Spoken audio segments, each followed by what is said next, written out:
What's up, y'all? Eugene here. I'm sitting at home on the floor, bored. So I thought I would post a poetry video. So I wrote this poem a couple months ago when it was around graduation time. I was thinking, how can I accomplish graduation and all that it is without actually speaking just about school? And the following poem is actually what I got from it. So I'm gonna, share that with you. I'm not gonna do any long intro or anything like that. So I hope you guys like it. Comment on it. Tell me what you think. If you don't like it, that's fine. Also, I always like I can improve just like anyone. Hope y'all like my glasses. So let's get into the poem. Hello. I hope you guys are listening. I hope you stay tuned. I hope my emotions can encapsulate your hearts while my words filter throughout the room. You see, this is a poem about graduation, and no, it isn't just about college. It's about not dying too soon. It's about fallen black bodies and black babies not escaping the womb.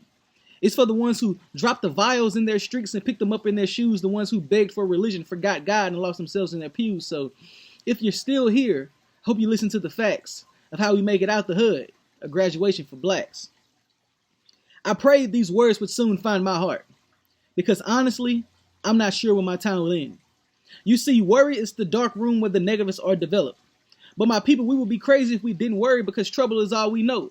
So the negative is introduced into our bloodstreams like smack to a drug fiend at birth. They allow more violence in the communities, more drugs around town, more domestic violence, more bang!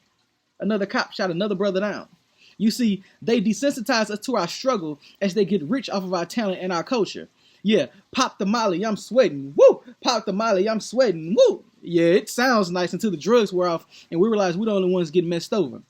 What happens when in the neighborhoods, when the white sheets meet the gangbangers, when my neighbors can no longer with me and they turn down all the safe places to keep me away from danger? What happens? Because a wise man once told me the hood is a place where the lives are an equation. You divide the home, add some struggle, add some real niggas and people that say they love you, divide the cash and multiply all the fakeness. Don't let my lines about death tellers and choice barrels fool you. This is still a poem about graduation. So, right now in our neighborhood, the police are covering up a dead body, and the crowd is standing there shook with stale faces. The street lights above are reflecting lights off of the shell casing as the camera flash from the Instagram post and the news begins to spread. I can't help but think, how could we have changed the past? And how can we fix what lies ahead?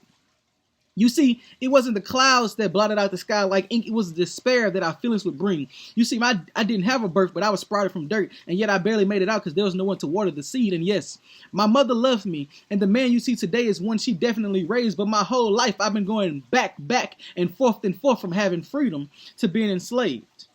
So I wonder what happens in the neighborhoods where our talent has been blighted by the rotten, and we aren't able to shine the way we used to. Where young boys fear college and they feel the only way to come up is to rob and shoot you. Because the hood is a place where black lives don't matter and bullets scatter, putting names like Alton Sterling on another wall. And you see a lot of shame on faces because through God, we are ordained for greatness, but it seems we're growing up just to fall. What happened to I have a dream by any means necessary and being down for the cause? Hell, where I come from, they done tore down projects and took away neighborhood sports, still fighting on how to reopen the Struma High, but downtown in Baton Rouge, they have enough money for prisons and courts. Ironically, they make sure for a little black boy, the court is the only place you're going because either you slinging crack rock or you got a wicked jump shot. Pay attention because ignorance is bliss and niggas take pride in not knowing. They allow us to dream big about stardom, but we still awake on the streets where the coke smell still lingers. Sheltered by crack houses in the winter using our ovens for heaters. What's a young boy to do when he doesn't want to do wrong, but there's a lock on the right door? We all know the system of the American dream is rigged, so what exactly do we get up and fight for? So to my brothers and sisters, I say aim high. Don't put your soul up for collateral. I say don't allow their cheap tricks of drugs and hip-hop to rattle you. I say wake up every day and graduate from the struggle. I say look in the mirror and smile because the biggest thing is to love you. In a month, I'll start my PhD. I'm doing everything a young black man isn't supposed to. I made it to 21. I made it to 25. But I guess the most important thing is I made it out alive. So if you haven't made it out yet, the time is near. Remain patient. Because even through the struggle, allow me to be your proof that little black kids from the hood can make it to graduation. All right, y'all. That's the poem.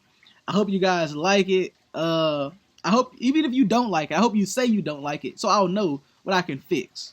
because I'm not really performing. I'm just reading it to y'all, but still, I'm an artist and I'm sensitive about my craft. So, the shirt, dope. Depend on prayer every day. I hope y'all doing that. I hope you're also putting the work behind it. So, guys, have a nice evening. Bye-bye.